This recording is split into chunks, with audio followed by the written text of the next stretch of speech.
1 João, o capítulo 1, nós vamos ler essa porção aí, que nós chamamos de perícope, ou seção, tá? Então, uma perícope é uma inserção, é um trecho das Escrituras que encerra uma unidade temática. Então, por isso que elas vêm acopladas direitinho aí. Então, nós temos do verso 1 ao verso 4, uma unidade temática. Nós temos aí uma perícope, uma seção. E nós vamos fazer a leitura desses quatro versos, que diz assim: o que era desde o princípio, o que temos ouvido, o que temos visto com os nossos próprios olhos, o que contemplamos e as nossas mãos apalparam com respeito ao verbo da vida. E a vida se manifestou, e nós a temos visto, e dela damos testemunho e vos anunciamos. A vida eterna, a qual estava com o Pai e nos foi manifestada. O que temos visto e ouvido, anunciamos também a vós outros, para que vós igualmente mantenhais comunhão conosco. Ora, a nossa comunhão é com o Pai e com o seu Filho Jesus Cristo. Estas coisas, pois, vos escrevemos, para que a nossa alegria seja completa. Queridos, vamos repetir a leitura agora todos juntos, em alto e bom som, o verso de número 4. Vamos ler todos juntos o verso 4. Estas coisas, pois, vos escrevemos, para que a nossa alegria seja completa. Vamos orar. Ó Deus querido, damos-te graças pela bênção de estarmos reunidos agora em teu nome. Nós nos alegramos no Senhor e nós estamos felizes, ó Deus, por saber que o Senhor está conosco, de que o Senhor é que tem nos conduzido ao culto e à tua presença. Que o Senhor agora fale ao nosso coração, através da tua palavra bendita, que pela ação do teu Espírito Santo possa encontrar guarida nos nossos corações. Abra a nossa mente, abra o nosso coração e a nossa vontade, Senhor, não somente de compreender a tua palavra, não somente de guardar a tua palavra, mas também de obedecer a tua palavra. Oramos no nome amado de Jesus. Amém. Queridos, eu sei, até por experiência própria também, que há textos na Bíblia que são muito familiares a nós e que nós temos por eles uma predileção toda especial. Contudo, há outras passagens, outros textos, e eu diria até outros livros da Bíblia que raramente nós visitamos, raramente nós lemos. Os lemos quando estamos no culto da escola dominical, que o dirigente, que o pregador, então diz: abra a sua Bíblia em tal livro, aquele que você não gosta de ler, e você então vai ler aquela passagem. E eu confesso, como disse o apóstolo Pedro na sua segunda carta, como nós vimos, se referindo aos escritos do apóstolo Paulo, que há coisas que foram escritas pelo apóstolo Paulo que são de difícil compreensão. E nós sabemos que há porções nas Escrituras, na Bíblia, que nós lemos, relemos, voltamos novamente, e às vezes até alguém nos explica, mas parece que a ficha não cai, parece que não temos aquela compreensão que venha satisfazer o nosso coração. Contudo, precisamos de lembrar de algo que é fundamental para nós, que toda a Escritura, ela é inspirada por Deus. Toda a Escritura é inspirada por Deus, inclusive aquela parte que você não gosta, inclusive aquela parte que você tem dificuldade de compreender, inclusive aquela parte que você compreende, mas tem dificuldade de obedecer. Não é assim? Tem textos que você não compreende, você lê, está lá, Prossiga a leitura, mas eu não compreendi. Tem outros que você lê, você compreende, mas tem dificuldade de obedecer. Você diz, isso aqui é muito sério, isso aqui eu ainda não estou preparado para obedecer fielmente ao que a palavra de Deus está trazendo para nós. Essa epístola de 1 João é uma epístola, eu não diria que faz parte desse grupo de textos que é de difícil compreensão, mas a grande verdade é que essa carta, ela traz temas muito importantes para nós. Alguém comentando esta epístola disse que são 3 os temas abordados aqui nesta carta. A carta toda, então, ela aborda 3 temas principais, a saber, o primeiro deles ele fala de uma doutrina genuína. Então, o apóstolo aqui, ele está fazendo uma exposição de uma genuína doutrina, indispensável para o amadurecimento da nossa fé. Um segundo tema encontrado aqui é uma vida obediente. Uma vida obediente. Não basta apenas conhecer ou estar apegado a uma doutrina correta, mas é preciso ter a disposição em obedecer aquilo que nós cremos ser a verdade. Então, João vai tratar não somente da doutrina certa, mas vai tratar da maneira com que cada um de nós deve tratar essa doutrina certa. E o que Deus espera de nós diante deste quadro, deste cenário, é obediência. Precisamos obedecer. E há um terceiro tema também, segundo esse autor aqui, e eu concordo com ele, é de que 1 João trata, além de uma doutrina genuína, além de uma vida obediente, trata também de uma devoção fervorosa, porque também não é tudo na vida, não é o mais importante simplesmente que você se apegue à doutrina correta, que você obedeça fielmente a essa doutrina correta, mas que você tenha uma vida estéril, uma vida seca, uma vida fria. Alguém já disse que todo crente deve ser quente, não pode ser frio, não é? Não pode ser morno, mas tem que ser quente, tem que estar com o coração ardendo nas mãos do Senhor. Muitas vezes você pode estar pegado à coisa certa, obedecer a esta coisa certa, mas viver de forma muito fria. Crentes frios que não despertam interesse em ninguém lá fora, que não conhece a Cristo, uma vontade deles de conhecerem esse Senhor, porque você tem uma vida apagada, uma vida muito triste.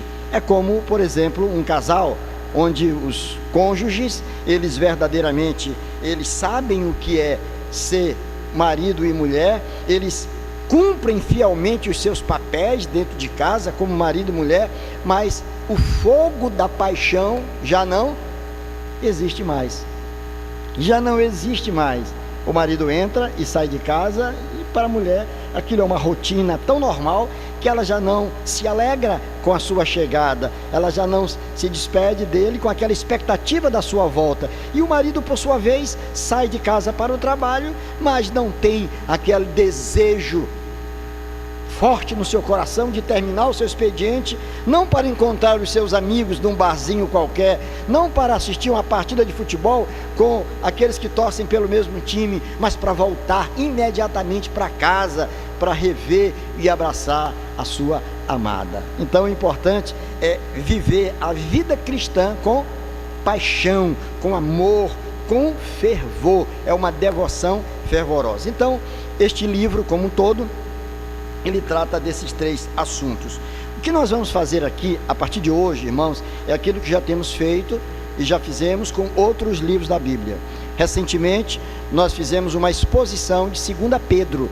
Foram 10 sermões baseados em 2 Pedro, seguindo texto por texto, perícope por perícope. Algumas delas mais densas, nós tivemos que desmembrá-la didaticamente, procuramos desmembrá-la para facilitar o nosso entendimento. mas foram 10 sermões em 2 a Pedro. Então agora nós vamos começar uma incursão, uma viagem agora aqui em 1 João. Por isso eu recomendo aos irmãos, para que você possa acompanhar a exposição, que você possa vir a cada domingo. Faremos as exposições nos cultos matinais, todos os domingos pela manhã. Vamos procurar seguir da mesma forma, sessão por sessão, perícope por perícope, para que todo o livro seja analisado por nós, seja exposto, aplicado, a fim de que possamos compreender exatamente qual a razão de ser deste livro. E aí eu quero lembrar aos irmãos aqui alguns princípios hermenêuticos, que a hermenêutica é a ciência da interpretação, da compreensão do texto. Assim como para os advogados existe a hermenêutica jurídica, aqui para nós existe a hermenêutica bíblica, onde você procura conhecer, exatamente entender o que o texto bíblico está dizendo. E alguém pode dizer, mas não é só ler e compreender? Não, você precisa considerar todo o contexto imediato, o contexto mais distante, a fim de ter uma compreensão verdadeira do que o texto está dizendo. Às vezes você pega um texto isolado da Bíblia e você pode fazer, corre o perigo de fazer com que o texto diga o que você quer e não o que o texto propriamente está dizendo. Esse é o problema que a gente vê em muitas heresias que são ensinadas por aí. São textos isolados das Escrituras, onde o expositor procura dar a eles o sentido que quer.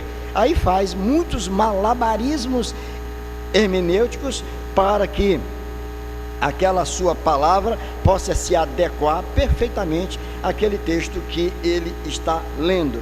Então, há princípios hermenêuticos que precisam ser respeitados. Por exemplo, todo texto bíblico, e presta atenção nisso, irmãos, todo texto bíblico, ele tem somente um significado. Presta atenção, ele tem apenas um significado e várias significâncias. Ué, o que é isso? Explico. O significado é aquele para o qual ele foi escrito. Só existe uma razão, porque que, no caso aqui, João escreveu o que escreveu, o que ele quis dizer quando ele escreveu o que escreveu. Ele tinha em sua mente e no seu coração um único objetivo, ele não tinha vários objetivos, Esse foi um erro crasso que um dos ministros, os irmãos devem ter visto, do STF, cometeu ao entender que a Bíblia permitia várias interpretações.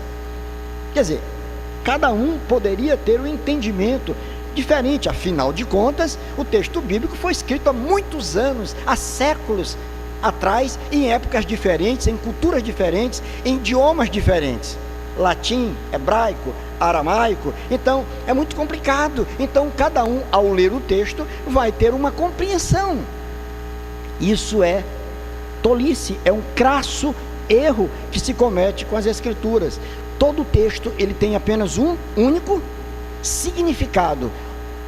O trabalho, portanto, do pregador é um trabalho de exegese, de cavar, de estudar, de compreender qual o sentido original do texto, o que o autor quis dizer para as pessoas que ele escreveu, o que ele quis dizer na verdade, qual era a lição, qual era a mensagem que ele estava passando no tempo em que foi escrito.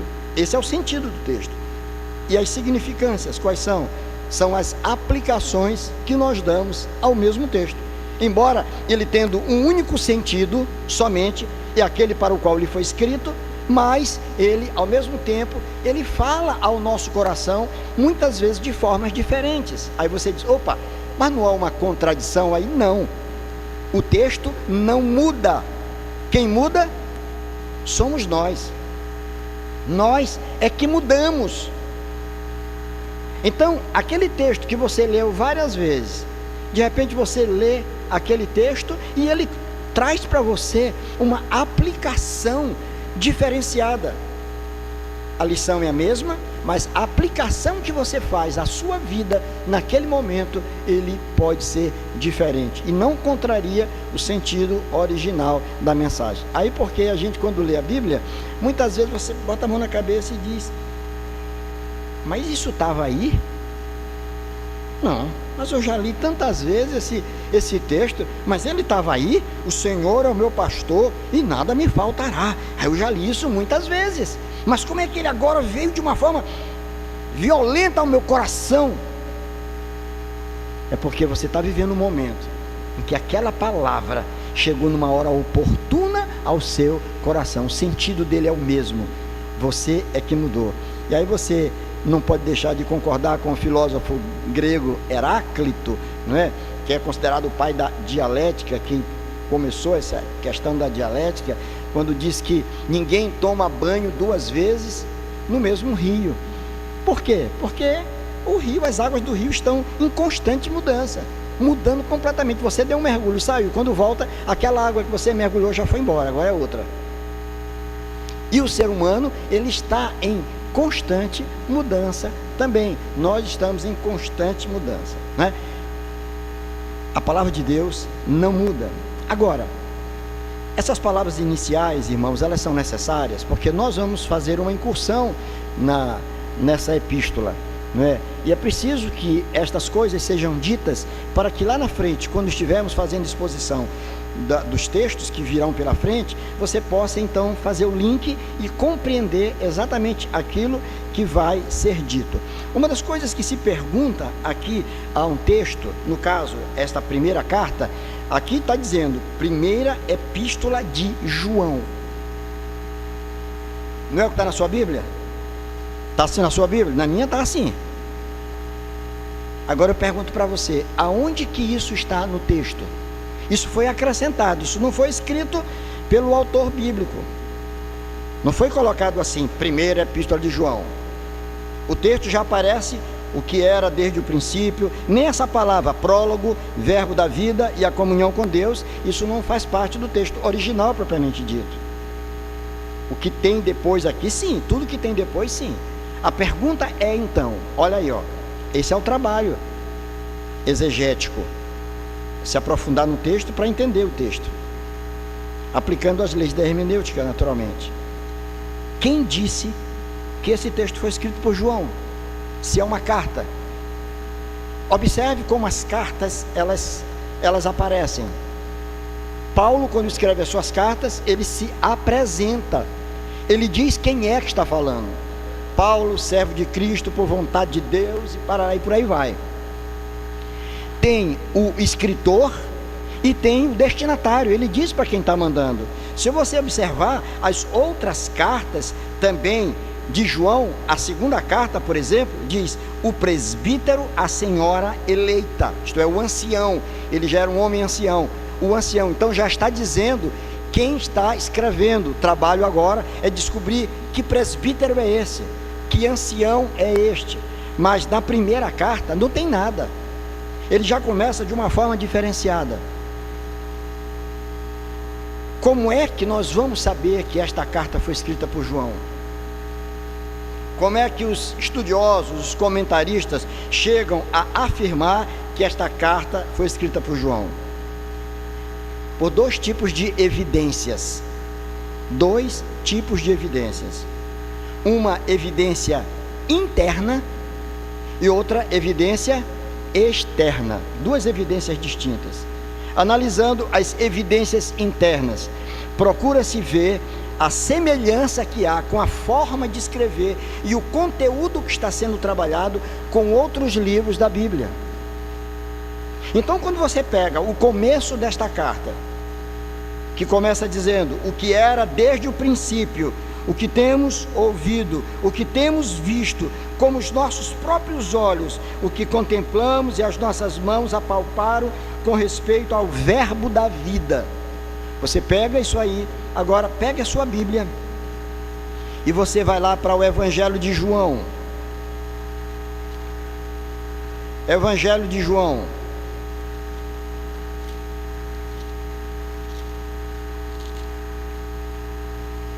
No verso 1, O que aparece em João 1:1?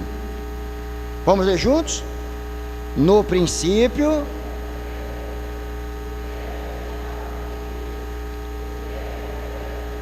Verso 2: ele estava no princípio com Deus. Qual a conclusão que vocês chegam? Que quem escreveu isto aqui foi o mesmo que escreveu o que está aqui. Vejam que naquele tempo não tinha WhatsApp, não tinha internet. Vejam que tempo não tinha os livros como nós temos hoje. Falar em livro, eu agradeço, Cleiton, muito obrigado pelo presente. Justificação, Núcleo da Fé, pelo livro que eu ganhei. Eu gosto de ganhar livro, viu? Obrigado, meu irmão. Aí você olha e diz, bem, há uma evidência aqui. Há uma evidência clara aqui. Estas palavras são semelhantes, o conteúdo e as expressões usadas, os verbos usados, as palavras, ele fala de verbo.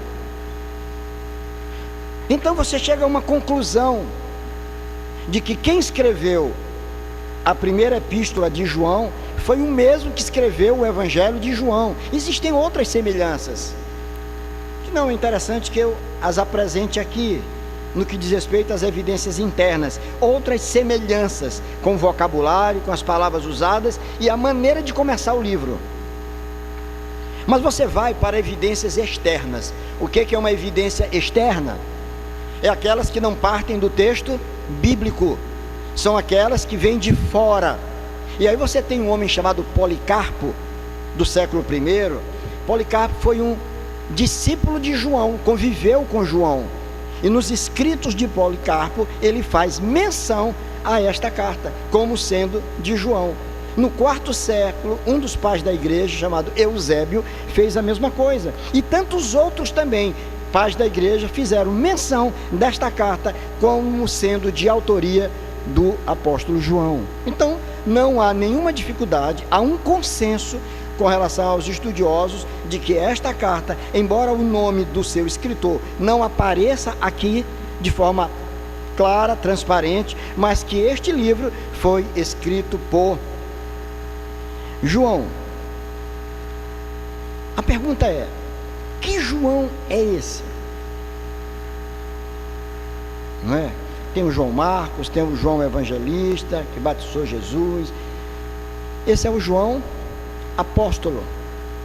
Esse aqui escreveu o Evangelho, ele escreveu 3 cartas, 1º, 2º e 3º João, e ele escreveu também o... Olha como vocês estão... Eu acho que eu não preciso mais me estender tanto, tá vendo aí, Vanessa? Tá bom, porque o povo já está sabendo de tudo, não é, irmão Nemécia? O povo é bom. Escreveu 5 livros. Logo, o apóstolo João, ele foi um dos últimos apóstolos, aqueles que o Senhor levou por último. Ele foi exilado na ilha de Patmos, e o Senhor permitiu que ele tivesse toda aquela visão e escrevesse cabalmente tudo aquilo que ele estava vendo, com o objetivo não de assustar os cristãos, mas de animar, de encorajar os irmãos que viviam sob a pressão da perseguição, a fim de que eles se mantivessem firmes, porque Jesus Cristo é apresentado por ele como grande vencedor, Então João aqui foi, na verdade, esse instrumento que o Senhor usou para escrever o que ele escreveu. Agora, uma outra pergunta eu faço para vocês. Muito bem, admitimos, aceitamos, estamos convencidos de que esta carta foi escrita pelo apóstolo João. A outra questão é: quem foram os destinatários para quem ele escreveu? Quando você lê, por exemplo, a carta do apóstolo Paulo aos Romanos, Paulo estava escrevendo para quem? Para os crentes que residiam em Roma. Quando ele escreve aos Filipenses, ele está escrevendo para os crentes que residiam em Filipos.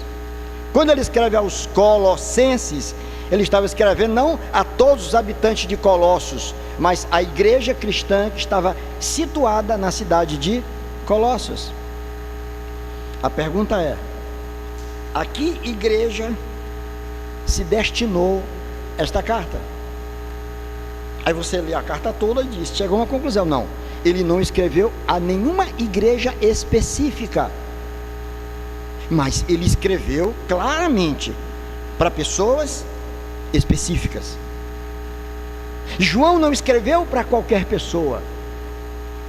João não estava escrevendo um texto para ser lido por todas as pessoas que moravam naquela região, na Ásia Menor, em Jerusalém, na Galiléia, em Samaria. Não. Ele estava escrevendo para pessoas específicas. E pela ótica divina, pelos olhos de Deus, no mundo só existem dois tipos de pessoas. Não é branco e negro. Não, também não é rico e pobre. Também não é culto e inculto. Também não é esquerdista e direitista. Não, nada disso. Aos olhos de Deus só existem dois tipos de pessoas: aqueles que pertencem a Ele, que são chamados biblicamente de justos, que foram justificados pelo sangue do Cordeiro, ou ímpios, aqueles que não pertencem ao Senhor. Só existe esses dois tipos de pessoas. Não devemos romantizar. Você talvez tenha um vizinho que você diga, ele é gente boa, ele é maravilhoso, mas se ele não tem Cristo no coração, ele é visto pelo Senhor como um ímpio. E aos ímpios está destinado a morte eterna. Não tem alternativa. Só existem esses dois tipos de pessoas. E João, no caso, ele estava escrevendo aqui para o povo de Deus. Ele estava escrevendo para pessoas que já eram convertidas, para pessoas que haviam recebido a Jesus como o seu Salvador e como seu Senhor. Pessoas que olhavam para Cristo e viam nele não simplesmente um grande profeta, não um grande pensador, não um grande pregador, mas olhavam para ele e o viam como seu Salvador, como seu Redentor. Era o Messias, o Verbo encarnado que estava ali. João está escrevendo para esse tipo de gente. E aí você vai perceber então claramente uma diferença entre os destinatários do Evangelho e os destinatários dessa primeira carta. O Evangelho foi escrito não propriamente para pessoas convertidas, mas foi escrito para um homem que não conhecia Cristo, para que ele pudesse conhecer a Jesus. João vai apresentar a Jesus Cristo como sendo o Filho de Deus encarnado. É o Verbo eterno. Verbo, logos, no grego, palavra. É a palavra eterna, é a palavra que se materializou, tomando a forma humana. É a encarnação. Então João está falando desse Verbo eterno, ele está falando desse Messias que chegou, ele está falando do Deus presente na vida do povo. Agora, quando ele escreve a sua primeira carta, ele está escrevendo para aqueles que se converteram, para aqueles que receberam a Jesus como Senhor das suas vidas. E aí, meus irmãos, nós vamos chegar a uma conclusão muito simples. É de que não basta para nós apenas dizer, eu aceitei Jesus, o Senhor Jesus mora no meu coração, eu sou um convertido, que dia feliz foi aquele, o dia em que eu aceitei Jesus, agora eu sou um crente em Cristo Jesus. Não basta isso. Por isso que ele escreve esta carta. Para quê? Para que aqueles que uma vez foram transformados, convertidos, são novas criaturas, são chamados de cristãos agora, eles possam amadurecer na fé, eles possam crescer, e eles estejam preparados, que era o objetivo dele nesta carta aqui, estarem preparados para terem discernimento e perceber os erros crassos teológicos que são espalhados no contexto em que eles viviam. Porque havia naqueles dias o mesmo problema que houve nos dias de Pedro. a presença de falsos ensinos, de falsos profetas no meio do povo. Não era mais a perseguição armada, não era mais a polícia que estava lá querendo prendê-los. Agora era diferente. Eram heresias que estavam se levantando no meio do povo de Deus e arrebanhando muita gente, dissuadindo muita gente.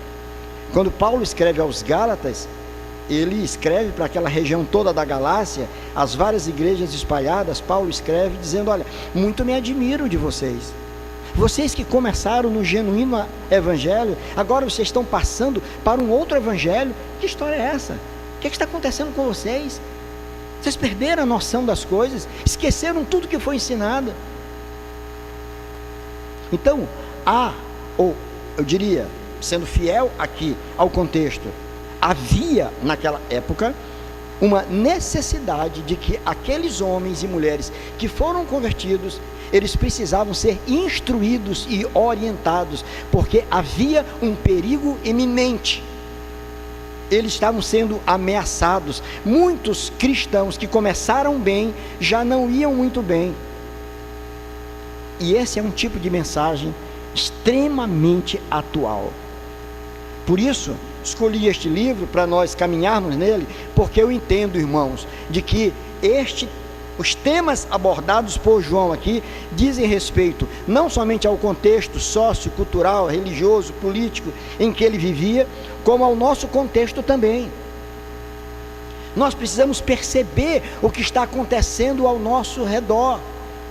Precisamos entender essa atmosfera cultural que nos envolve. Você percebe que todos nós estamos vivendo sob ameaça. Os nossos filhos estão ameaçados, os nossos netos estão ameaçados, porque para eles, para a geração deles, talvez a mensagem do evangelho vai chegar completamente distorcida. Completamente distorcida. E talvez o que vamos ter daqui mais algumas décadas é uma igreja completamente descaracterizada, completamente destruída, arruinada, com outro evangelho. Embora a Bíblia seja a mesma, mas pessoas que fazem malabarismos hermenêuticos para dar o sentido que querem às Escrituras.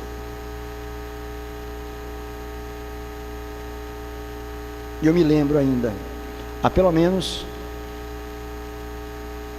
2 décadas e meia atrás, olha, 25 anos para mais, eu assistindo o programa, que eu gostava de assistir o programa do Jô Soares, aquelas entrevistas que ele fazia, eu gostava, e ele tinha levado um ex-pastor presbiteriano, Neemias Marier,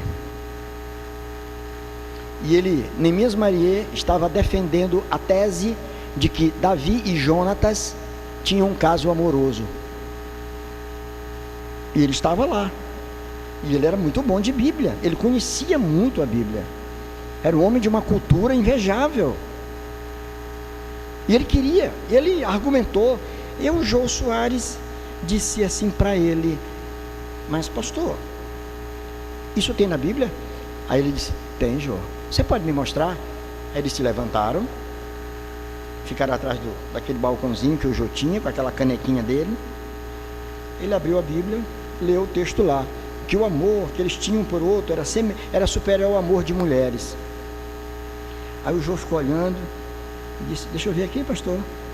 Leu o mesmo texto dele: por incrível que pareça. O Jô Soares olha e diz: pastor, não é isso que o texto está dizendo, não. O texto não está dizendo isso. Jô Soares, pelo que me consta, nem evangélico, nem crente né? Não sei se hoje, não sei. Mas naquele momento teve a sensibilidade, a percepção, se olhou para o texto e disse: não, o texto não está dizendo isso. Não é porque você declara amor para com um irmão, eu posso declarar amor para com os meus irmãos, e nem por isso temos um caso amoroso. Uma mulher para outra: olha, minha amiga, eu te amo muito, você é uma pessoa que eu amo demais, e por isso você tem um caso amoroso? De forma nenhuma. Então vejam que pessoas pegam textos bíblicos e fazem ele dizer o que o texto não está dizendo. Daí a importância dos seminários sérios, que façam com que os seus alunos possam se desdobrar no estudo, estudar. Ainda nos nossos seminários presbiterianos, ainda o estudo do grego e do hebraico é visto desde o primeiro ano até o quarto ano. Dá um nó na mente do aluno. Mas é preciso. Para quê? Para que possam compreender, ter uma compreensão do texto, daqueles que eles vão trabalhar.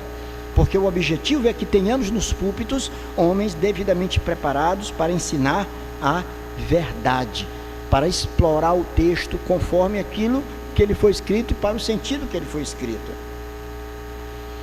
Então João está escrevendo para seus irmãos na fé, simples assim. Quem escreveu foi João. Se alguém perguntar para você, vem cá, quem disse para ti que não tem o nome de João aqui? Não, mas tem evidência interna. Que evidência interna? Se você olhar lá no Evangelho de João, olha como é que ele começa, olha como começa aqui, olha o conteúdo lá do Evangelho, olha o conteúdo aqui, veja as semelhanças que há. Então foi João. Mas tem evidências externas. Grandes homens de Deus no passado, inclusive Policarpo, que foi discípulo de João, ele fez menção a este livro como sendo do próprio João. Mas ele escreveu para quem? Ele escreveu para os seus irmãos na fé. E ele se refere a eles de forma carinhosa. Ele chama de meus amados, chama de filhinhos, E quando ele usa a expressão filhinhos, aqui se percebe que quem está escrevendo já era um homem idoso. Essa carta foi escrita mais ou menos por volta do ano 90 da era cristã. Alguns queriam dizer que isso aqui era um tratado teológico e não propriamente uma carta, mas pelas palavras carinhosas e pessoais que são utilizadas aqui, chegou-se à conclusão de que se trata de uma carta, embora uma carta diferente das outras cartas, porque não apresenta o escritor nem os seus destinatários, mas é de fato uma carta. A outra pergunta: qual o objetivo, Eider? A outra: Eider me escreveu uma carta. Alguém pensa, sim, foi ele mesmo? Foi. Mas o que ele queria? Qual foi o objetivo? Ou o pastor escreveu, mandou uma mensagem para o Eider. Qual foi o objetivo? Tinha que ter um objetivo. O texto tinha que ter um objetivo.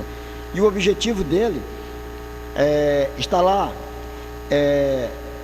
no capítulo 5 de 1 João, no capítulo 5, nós vamos chegar lá ainda, não hoje, claro, no verso 13, quando ele diz: estas coisas vos escrevi, a fim de saberdes que tendes a vida eterna. Olha, estas coisas vos escrevi, ele está falando do objetivo dele, a fim de saberdes que tendes a vida eterna, a vós outros que credes no nome do Senhor, do Filho de Deus. Qual era o objetivo de João a escrever para os seus irmãos? Que eles fossem fortalecidos na convicção de que eles eram, na verdade, filhos de Deus. Porque uma das coisas que o diabo faz muitas vezes, por conta dos erros que cometemos, dos pecados que cometemos, é de achar que nós não somos crentes, ou de achar que o Espírito de Deus não habita em nós, ou achar que nem convertido nós fomos, porque nós cometemos um erro, porque nós pecamos. Esse era um grande problema na vida de Martinho Lutero, aquele monge dominicano que afixou na porta da igreja do castelo, lá em Wittenberg, na Alemanha, no dia 31 de outubro de 1517, as suas 95 teses, porque ele descobriu a justificação pela fé. Ele vivia em crises violentíssimas, por conta da sua condição humana. Ele pecava e dizia: meu Deus, eu estou perdido, o que é que eu posso fazer para me manter na presença do Senhor? Até que ele aprendeu que a conversão de um homem, a presença do Espírito do Senhor na vida de um homem, não depende daquilo que ele faz, mas daquilo que Jesus Cristo fez por ele. Não é o teu esforço humano em cumprir mandamento e qualquer coisa, não, porque se fosse possível a um homem cumprir os mandamentos do Senhor, não haveria nenhuma necessidade de Jesus Cristo vir, porque o homem poderia fazer. Jesus só veio porque foi absolutamente impossível a nós satisfazer as exigências da lei. Jesus se tornou pecado, se tornou homem para cumprir a lei de Deus em nosso lugar. Então o objetivo dele foi exatamente esse, de gerar segurança e advertir aos seus irmãos na fé acerca dos problemas que eles estavam enfrentando. Havia problema naqueles dias? Será que estava naqueles dias de João, por volta do ano 90, será que havia algum problema na igreja? Havia. Era o surgimento de heresias. A mesma que aconteceu no tempo de Pedro, quando escreve a sua segunda carta. O gnosticismo, que era um movimento de natureza religiosa, filosófica, que estava, de certa forma, se infiltrando no meio da igreja e desfazendo aquele ensino dos apóstolos, tomando por base a filosofia grega de que a matéria é o dualismo grego, chamado de dualismo grego, que foi ensinado pelo filósofo Platão, que dizia que o corpo, a matéria, é má e o espírito é bom. Ora, o raciocínio é simples: se a matéria é má e o espírito é bom, então Deus não se encarnou, porque Deus não tomaria uma forma má. Não pode, então tem alguma coisa errada. Eles já não acreditavam na encarnação do Verbo. Deus não tomou a forma humana. E outra coisa, podemos pecar à vontade, porque isso não vai afetar a nossa vida espiritual, porque não tem nada a ver o meu espírito com a minha carne. Isso gerou, pelo menos historicamente falando, dois problemas no cenário da igreja cristã à época. De um lado, gerou o monasticismo, não é? Que é aquela tendência de pessoas se isolarem em um mundo fora da comunidade onde viviam, para tentar fugir do pecado. Então nós vamos nos isolar, sair fora, porque essa sociedade está pervertida. É como se nós fizéssemos isso hoje, irmãos. A sociedade está pervertida, a turma é facção para todo lado, homens e mulheres se vestindo da forma mais devassa possível. Eu não quero, não, vamos sair desse negócio, vamos lá para dentro do mato, criar uma vila, vamos morar lá e a gente vai plantar e vai criar nossos animais, vamos viver ali, para a glória de Deus. Como se isso resolvesse. Historicamente falando, o problema estava lá dentro dos mosteiros também. Não é se isolando do mundo que o homem vai conseguir fugir do pecado. Por outro lado, gerou o liberalismo, ou o antinomismo, como alguns chamam. Antinomismo, aqueles que negavam a lei, isto é, a lei não tem influência para mim, então eu nego a lei. Eu sou crente em Cristo Jesus, eu não tenho que fazer mais nada, eu tenho que viver como eu quero, de forma dissoluta, não tem problema nenhum. Dois tipos de tendências dentro da própria igreja. Já pensou que é isso? Por isso mesmo, esse texto de 1 João, ele é muito contemporâneo, ele fala a nós, por conta de algumas tendências que hoje ameaçam a igreja. Que tendências são essas? Primeiramente, o liberalismo teológico. O liberalismo teológico leva os seus adeptos a entenderem que as escrituras não são mais inerrantes. Questionam a inspiração das escrituras. Daí nós temos agora nos nossos dias um ex-pastor batista que hoje acha que tem que se ressignificar as escrituras, porque tem muita coisa nela que está desatualizada. Afinal de contas, foi escrita há muitos anos atrás. Então vamos mudar o que está aqui. Então os liberais estão invadindo, onde eles chegam, eles matam a igreja. A igreja se torna lasciva, permissiva, tudo é possível, nada está errado. A verdade, segundo um modelo pós-moderno, ela ficou relativizada. O que é verdade? A tua verdade é diferente da minha verdade.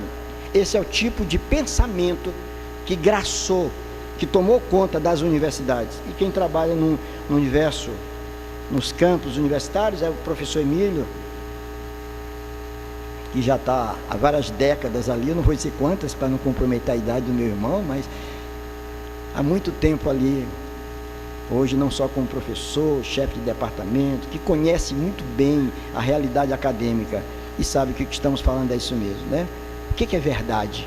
Ela não é mais vista como algo absoluto. Você tem a sua, eu tenho a minha, aperte minha mão, vamos viver em paz, está tudo bem. A gente sabe que não é assim. Se nas universidades particulares a coisa está assim, nas universidades públicas, muito pior. Que tipo de profissionais as universidades públicas estão colocando no mundo? O Departamento de Ciências Humanas da universidade, desde a época quando eu estava lá, já estava vendo isso. O desmantelo moral que está lá dentro. É isso que vem acontecendo. E nós estamos vivendo dentro desse contexto de liberalismo que está invadindo a vida de muitas igrejas. O mundanismo está invadindo a igreja. A linguagem, a forma de se comportar, a maneira com que nos vestimos muitas vezes. E eu, graças a Deus, eu converso muito com a Abigail sobre isso. E uma coisa que me deixa feliz é que eu olho na nossa igreja, eu vejo assim, a maneira tão coerente, tão correta, tão bonita, como essas moças, meninas, mulheres se vestem. Não são cafonas, conseguem caminhar bem. Que coisa linda. A preocupação. Para que tem que expor o corpo? O que está acontecendo hoje? Uma exposição verdadeira. As mulheres estão querendo atrair os olhares dos homens para as suas curvas, para o seu corpo. Entram e saem nas academias com roupas para provocar. Não só as mulheres, os homens estão entrando nisso também. Meu avô daria um nome que eu não vou dizer aqui para esse tipo de comportamento. Depois eu posso dizer em particular quem me procurar. Não se fazem mais homens como se fazia no passado.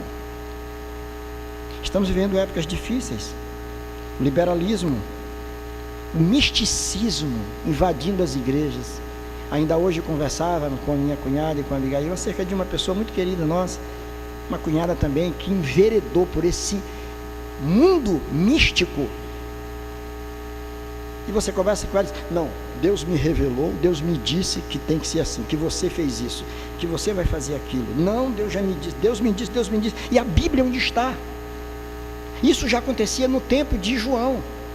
Pessoas achavam que não precisavam mais se deter no ensino dos apóstolos, porque Deus falava com elas de forma direta. Deus fala comigo, eu ouço uma voz, e é do Senhor falando. Quem me garante que aquela voz é a voz de Deus? Deus ordinariamente fala pelas Escrituras. Você quer falar com alguém acerca do que Deus está querendo para ele? Leia a Bíblia e mostra para ele na Bíblia: meu irmão, essa sua conduta está errada, porque a Bíblia, que é a palavra de Deus, está dizendo que é errado. Não foi uma voz que apareceu aí.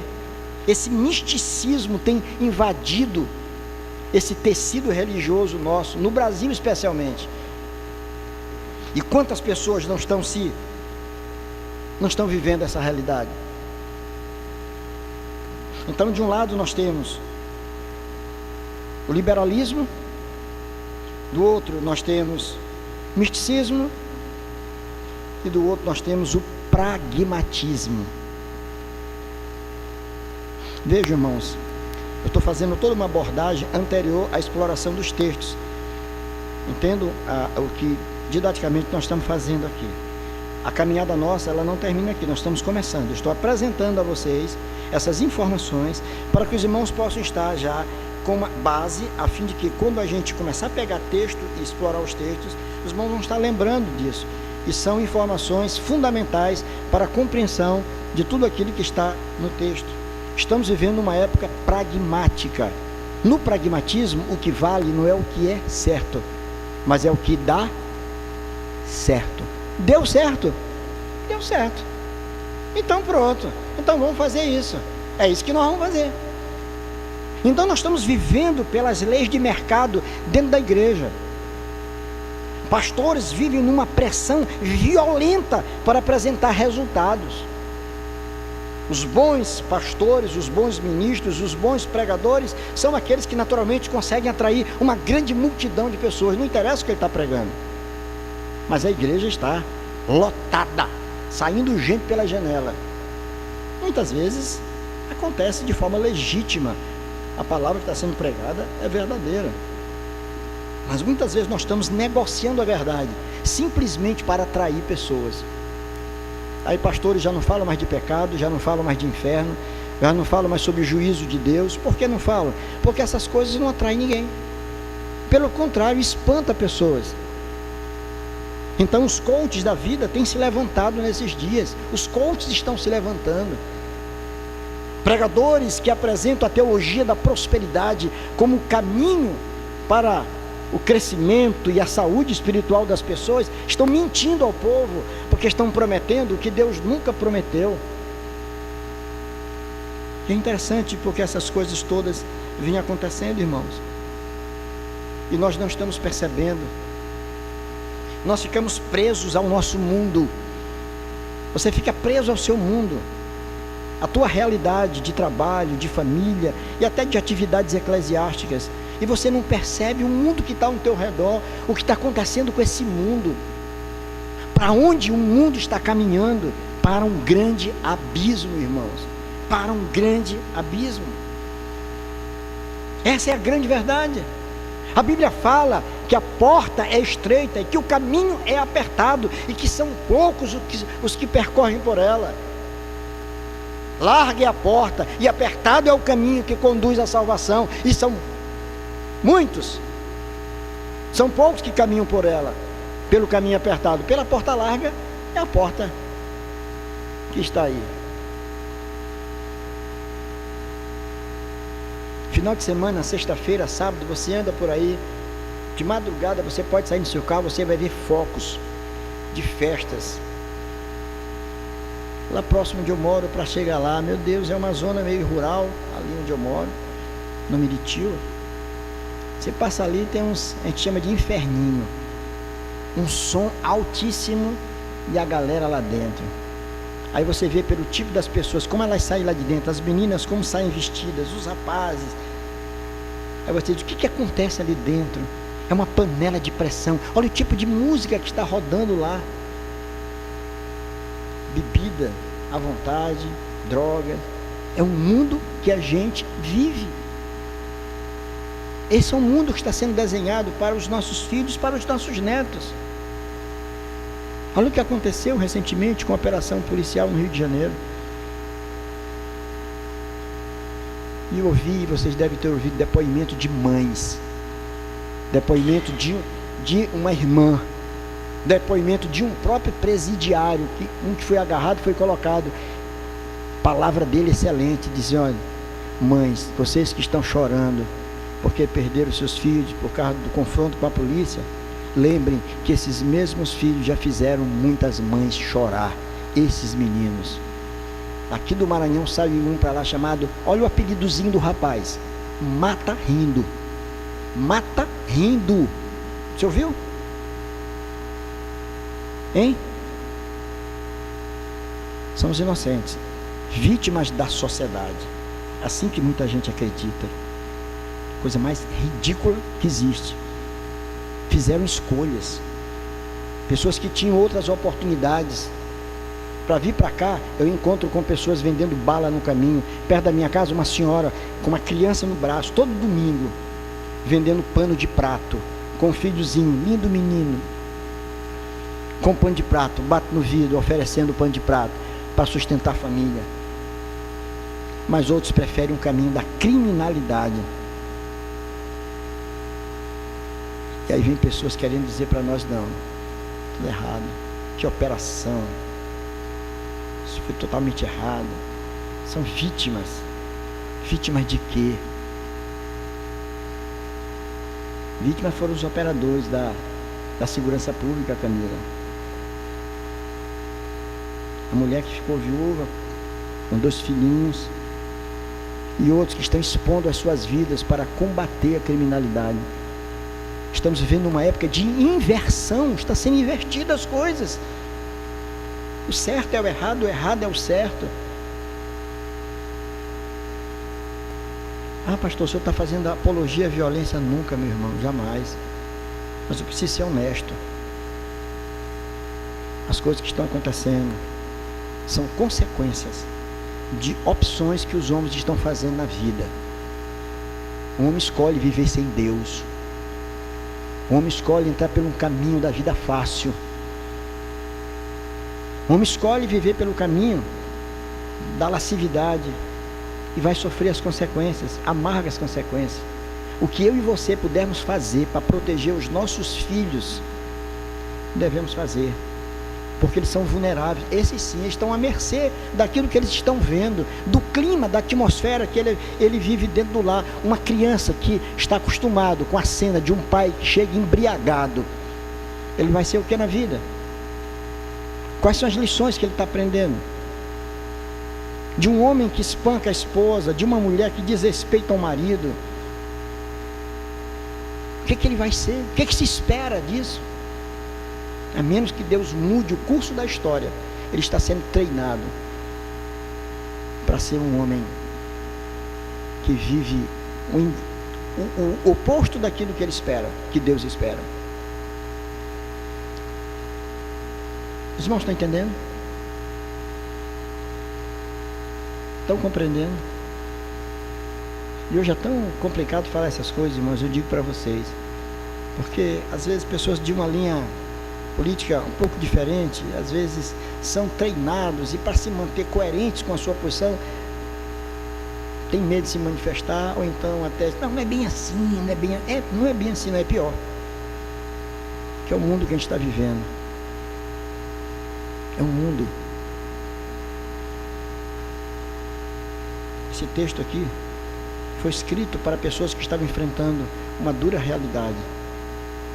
O apóstolo escreve para revigorar aqueles irmãos, para eles entenderem que eles faziam parte de uma população diferente, de pessoas que foram alcançadas pela graça.